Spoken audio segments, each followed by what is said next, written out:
What if the secret to surviving a corporate restructuring isn't being the most aggressive go-getter or the smartest visionary, but being the person who simply knows how to manage the ego of everyone else in the room? While your industry's dominant alpha players are busy destroying one another in a toxic war for absolute control, true victory belongs to the leader who masters the art of radical balance.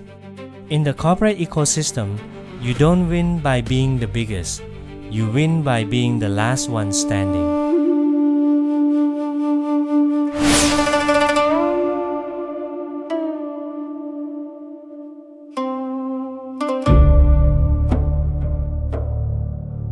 Chapter 1. The Inherited Storm: Navigating Legacy Bias. Imagine walking into a high-level executive boardroom at just 18 years old. You aren't there to present a slide deck. You are there because you have just been handed the keys to the entire enterprise. This was the terrifying psychological reality of Sun Quan. He did not build the empire of Eastern Wu from scratch. It was handed to him in a state of absolute chaotic crisis. His father, Sun Jian, was a legendary corporate pioneer who had laid the groundwork. His older brother, Sun Jie, was a hyper-aggressive, dazzling young CEO, a corporate gladiator who had expanded the business through sheer force of will, conquered vast new markets, and built a reputation for being completely untouchable. But suddenly, Sun Ce was assassinated, leaving an empire that was expanding too fast, surrounded by hostile competitors, and completely unanchored. When Sun Quan sat in the leadership chair for the first time, he inherited a mountain of legacy bias. He was surrounded by legendary, gray-haired generals and ultra-conservative board members who had been in the trenches with his father and brother for decades. To these veteran executives, Sun Quan was nothing but a kid who hadn't earned his stripes. The air in the room was thick with skepticism and latent rebellion. Local managers in distant provinces immediately stopped responding to corporate directives, assuming central leadership was weak. Lesser minds, driven by an insecure ego, would have reacted by trying to copy their predecessor, slamming their fists on the desk, shouting orders, and trying to project an artificial image of a strong leader just to prove they belong. But Sun Quan understood a fundamental law of human nature. You cannot demand authority from people who remember changing your diapers. If he had tried to act like his fiercely aggressive brother, the veteran board members would have revolted and the empire would have imploded within months. Instead, Sun Quan deployed a masterclass in what modern organizational psychology calls strategic executive humility. He wept openly in front of his ministers, acknowledging his own vulnerability and the magnitude of their collective loss. By showing radical transparency, he immediately disarmed their defensive mechanisms. He then went to the most powerful veteran executive in the company, Yu, and effectively said, "My brother was a genius at expansion, but my strength lies in governance and sustainability. I cannot protect this legacy without your wisdom." By validating their historical contributions and elevating their status, Sun Quan turned his harshest critics into his fiercest protectors. He didn't demand loyalty. He engineered an environment where the veterans felt a parental obligation to see him succeed. Chapter 2. The Red Cliff's Equilibrium: Managing Factional Warfare. Every leader, executive, or high-level manager will eventually face a defining Red Cliffs moment, a catastrophic macro crisis where the company's survival hangs by a thread and your internal team completely fractures into bitter, warring factions. For Sun Quan, this moment arrived when Cao Cao marched south with a massive, seemingly unstoppable corporate-style war machine. The psychological shockwave hit Sun Quan's boardroom instantly, causing a massive ideological split. The boardroom immediately fractured into two highly toxic silos. On one side stood the conservative elders and compliance officers, who argued that fighting was absolute corporate suicide. They advocated for immediate surrender, arguing that capitulating to Cao Cao would at least preserve the company's core assets and protect their personal portfolios. On the other side stood the young hawks and aggressive innovators, who argued that surrendering meant giving up the company's soul, independence, and long-term viability. They demanded a head-on, high-risk confrontation to protect their market share, even if it meant risking total liquidation. Sun Quan was trapped in the middle of a vicious psychological tug-of-war. If he sided with the conservatives, he would look weak. If he blindly sided with the hawks and failed, his entire legacy would be wiped off the map. Sun Quan understood a deep principle of organizational psychology. In times of extreme crisis, a leader's primary job is not to find a middle ground, but to shatter the gridlock and establish psychological alignment. He knew that if he hesitated, the internal rot of factional warfare would destroy the company before the competitor even crossed the river. So, Sun Quan executed a masterclass in tactical decisiveness. In the middle of a heated boardroom debate, he stood up, drew his sword, and swung it violently into the wooden desk, slicing off a massive corner. He looked his terrified ministers in the eyes and declared, "Anyone who dares to mention the word surrender from this moment on will suffer the same fate as this desk." With one physical, uncompromised gesture, he completely killed the conservative narrative and aligned the organization's focus behind the hawks, paving the way for the Battle of Red Cliffs, where his forces used fire attacks to completely incinerate Cao Cao's fleet. But here is where Sun Quan's true psychological genius separates him from average leaders. He didn't execute the losers. Most aggressive leaders, after winning a massive battle against the advice of their internal critics, would have returned to the office and immediately purged the conservative faction. But Sun Quan didn't let his ego cloud his operational judgment. He understood that while you need the high-risk hawks to win a war or capture a highly volatile new market, you absolutely need the conservative elders to run the day-to-day operations, manage legal frameworks, and maintain financial stability once the storm passes. The moment the battle was won, he kept the conservative faction in power, creating a perfect corporate equilibrium. Chapter 3: The Chameleon Alliance, the Paradox of Fluid Loyalty.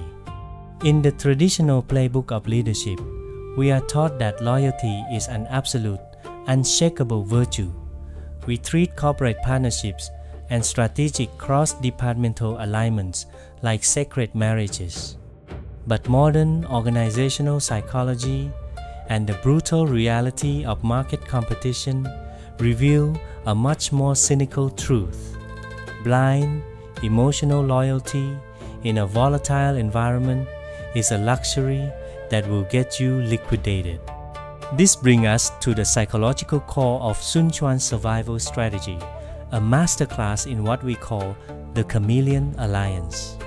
Sun Quan understood that when you are sandwiched between two massive, aggressive superpowers on one side, Cao Cao's overwhelming corporate empire of Wei, and on the other, Liu Bei and Zhuge Liang's fiercely idealistic, hyper-ambitious kingdom of Shu, you cannot survive by playing the game of emotional loyalty. You survive by practicing radical adaptability. You survive by matching the color of your skin to the changing landscape of the room. For decades, Sun Quan operated as the ultimate political chameleon, executing a series of breathtaking, fluid pivots that left purists and moralists completely horrified. During the crisis of Red Cliffs, he partnered with Liu Bei to crush Cao Cao because Cao Cao posed an existential threat to his business. But years later, as Liu Bei's kingdom grew too powerful and began aggressively expanding into territory, Sun Quan claimed as his own, specifically the highly lucrative economic hub of Jing province. Sun Quan didn't let nostalgia or past friendship cloud his judgment. He completely flipped the board. He secretly formed a backdoor alliance with his former archenemy, Cao Cao, launched a ruthless surprise attack on Liu Bei's forces, and executed Liu Bei's most legendary general, Guan Yu, to reclaim his market share. Then, the pendulum swung again, when Cao Cao's successors pushed too hard and demanded that Sun Quan send his son as a political hostage to prove his submission. Sun Quan calmly smiled, severed the relationship with Wei, and renegotiated a peace treaty with the remnants of Liu Bei's kingdom. To a superficial observer, Sun Quan looked like a treacherous flip-flopper. But to an organizational psychologist, he was a genius operating at the absolute pinnacle of environmental flexibility.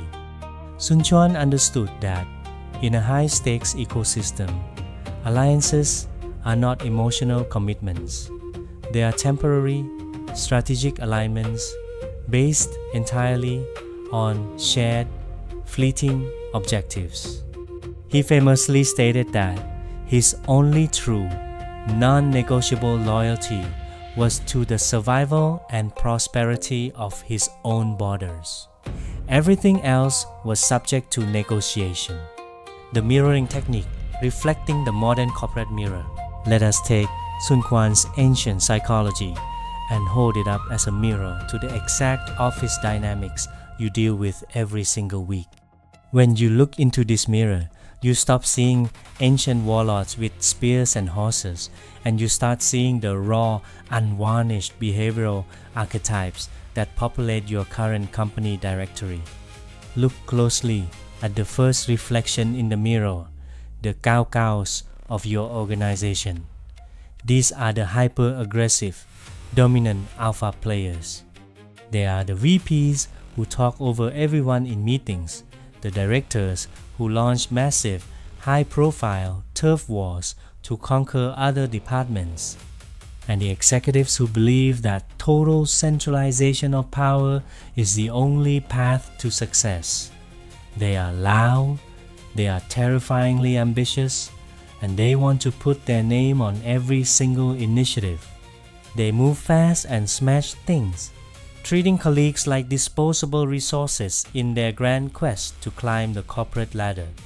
Now, shift your gaze to the second reflection, the Liu Beis and Zhuge Liangs of your workplace. These are the fiercely idealistic, morally driven visionaries. They are the purists who are utterly obsessed with flawless strategies, grand corporate missions, and perfect organizational values. They give beautiful, inspiring presentations about changing the world or redefining the industry. They care deeply about the righteous way to do business, and they refuse to compromise their high standards for the messy political realities of corporate survival. What happened to these two extreme archetypes over a typical 5-year corporate cycle? They exhaust themselves to death. The Cao Caos overextend their lines of credit and political capital. They create bitter enemies in every single hallway, alienate the compliance teams, and eventually fall victim to a coordinated, quiet corporate coup, orchestrated by the very people they stepped on. Meanwhile, the Liu Beis and Zhuge Liangs burn out. Their fragile idealism simply cannot withstand the cold, pragmatic friction of quarterly budgets, bureaucratic red tape, and toxic office politics. They either quit out of sheer frustration or get pushed aside because their beautiful strategies are too rigid to handle a sudden market crash. Now, look at the center of the mirror. This is where you see the Sun Quan archetype, the true survivor of the corporate jungle. The Sun Quans are never the ones making the massive headlines on the internal company newsletter every month. They don't give theatrical, chest-beating speeches during all-hands meetings, nor do they pick fights on public Slack channels to prove a point. Instead, they are the highly stable, emotionally self-regulated operators who quietly run the most consistently profitable, conflict-free division in the entire enterprise. Look at how they navigate the floor. They are friendly with the corporate rebels, but they keep the executive suite completely satisfied. When the Cao Caos demand their allegiance, the Sun Quans smile, nod, and provide just enough support to stay safe without getting dragged into the line of fire. When the Liu Beis present a wild, idealistic idea, the Sun Quans validate their passion but quietly anchor the project in real-world metric. They know exactly when to compromise on a minor compliance issue and exactly when to draw an unshakable line in the sand to protect their team's core resources.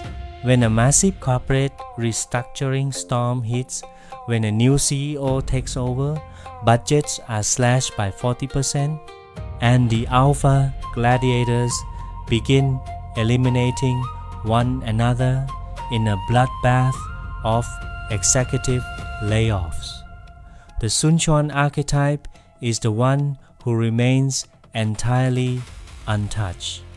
While the loud talkers and the rigid idealists are being escorted out of the building with their boxes, the Sun Quan archetype is quietly being invited into the vacant C-suite offices.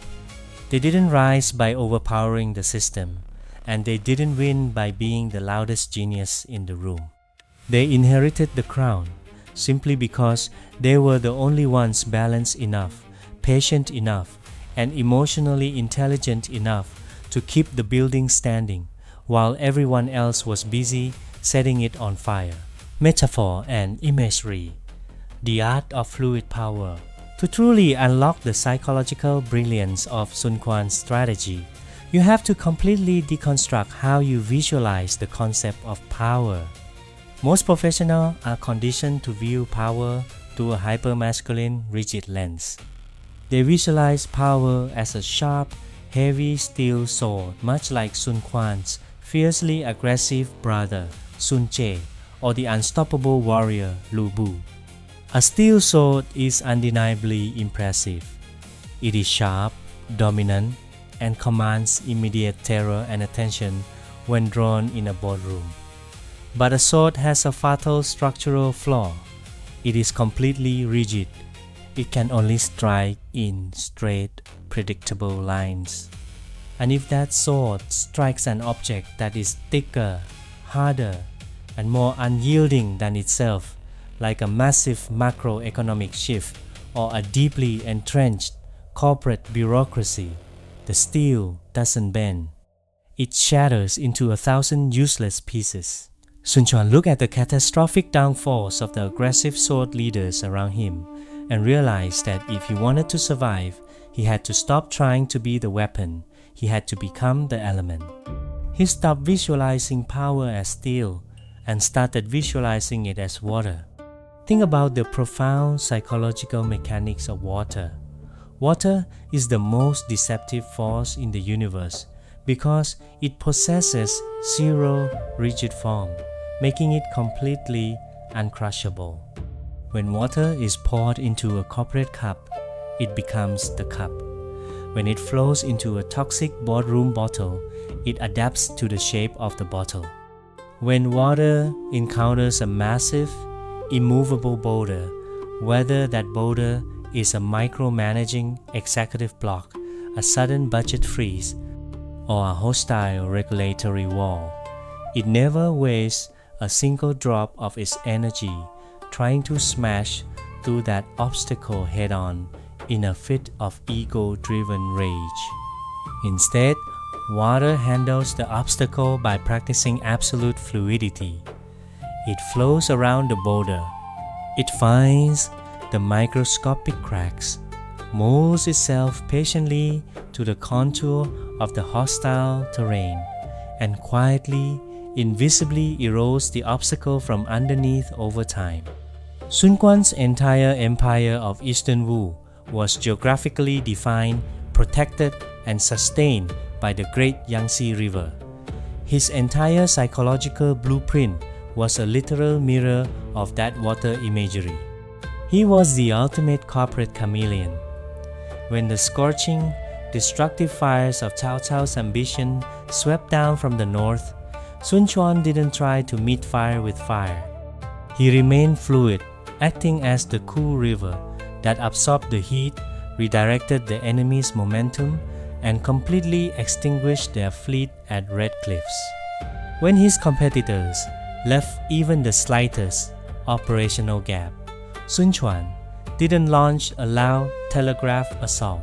He simply flowed into the vacuum with silent hydrostatic precision. While his rivals across the three kingdoms were burning through their life force, their resources, and their sanity trying to be fire-hot, brilliant, loud, fast, and ultimately self-destructive, Sun Quan chose the path of the river. Fire is a sprint. It demands constant fuel, creates immense friction, and eventually burns itself out into a pile of cold, forgotten ash. But the river does not rush. It understands that gravity is on its side. It conserves its volume, adapts to every twist and turn of the canyon, and keeps moving.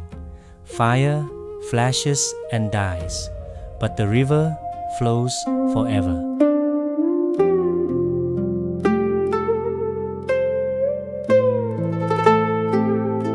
To apply the Sun Quan balance strategy to your career tomorrow morning, execute these 3 compact rules.